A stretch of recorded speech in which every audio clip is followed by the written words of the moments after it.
a comedy, dramedy musical about a post-electric world in which the stories we tell create the reality of survival. The pop culture of today, namely The Simpsons, becomes the high art and mythology of the future. And joining us now to tell us more about the new stage production, Mr. Burns, playing at the Aux Dog Theater, is Fernando Gonzalez, who plays Mr. Burns, along with Alyssa Hall, who plays both Colleen, and Lisa Simpson. Thank you for joining us. Very cool. All right. Thank you for having us. So first, give us a bit of a rundown. I know this play was at Playwrights Horizons. It's kind of a newer show. Tell us what happens in it. I mean, obviously here on Fox, we love The Simpsons. Yes. So what's going to happen in the stage production? You know, I think it's cleverly written. It's Anne Washburn's work, and it's interesting because each one of the acts, the audience is dropped into this moment that happens in front of them, and you're never told exactly what's happening. Each person in the audience comes up with their own meta story almost to provide a framework.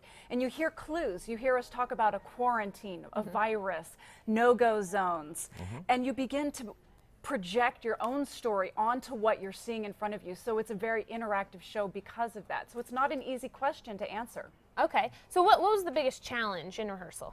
Well, as far as that went, I mean, for a work of this stature, you kind of had to be a triple threat as an actor. You had to be able to act, you had to be able to sing, you had to be able to dance. And just all of the choreography that came together was pretty elaborate. There's a lot of high emotion. You know, it was a lot of different stuff, and quite honestly, an emotionally draining experience for all of us. Very much so. Okay, so now you're seeing, you know, we're seeing some video here from the production. We saw some stills holding the pictures up. But we've also got these masks here. So, I mean, this is sort of a multi-sensory thing that we're doing here. It's not just actors playing The Simpsons. It really is changing a lot of characters. Very much so. Yeah, okay. So who made these masks?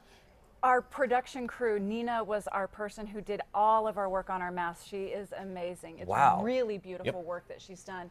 And you'll notice we have a radiation green color to I was going to say, they look a little, that was a little very worse for wear. And that was taken from a lot of the off-Broadway productions' original work. So she very much looked at what they had done and then came up with her work to add to that. Okay, fantastic. Really quickly, can we hear, as you're playing Burns, you're playing Lisa, can we hear just a little bit of the voices? All right, yeah, just, yeah, I do a bunch of voices on this one, but yeah, for Mr. Burns, he's actually kind of a little bit of a pastiche between Mr. Burns and Sideshow Bob. Okay. That's because that's what happens in the play. But anyway, for Mr. Burns, it would be one of those words. Well, I hope you've all understood the enormity of the mistake that you've been making by crossing Charles Montgomery Burns. All right, and Lisa, let's hear a little bit of Lisa. The thing about Lisa Simpson is you have to really put your voice right in your nose and always remember to come down a little because she always finishes her sentences on the down. That's awesome. You guys are very talented. Okay, so where can people go see it? Where can they get tickets? Okay, well, it will be at the Aux Dog Theater, which is on Monte Vista here. And or if they're actually looking to get tickets ahead of time, they can go to auxdog.com. That's AUXDOG.com. Okay. Fantastic, guys. All right, well, we will have links to the Aux Dog and Mr. Burns over at casa.com. It opens this weekend? That's correct. All right, guys. Yep. All right, fantastic. We'll break legs, have fun at the show, and we will have links at casa.com.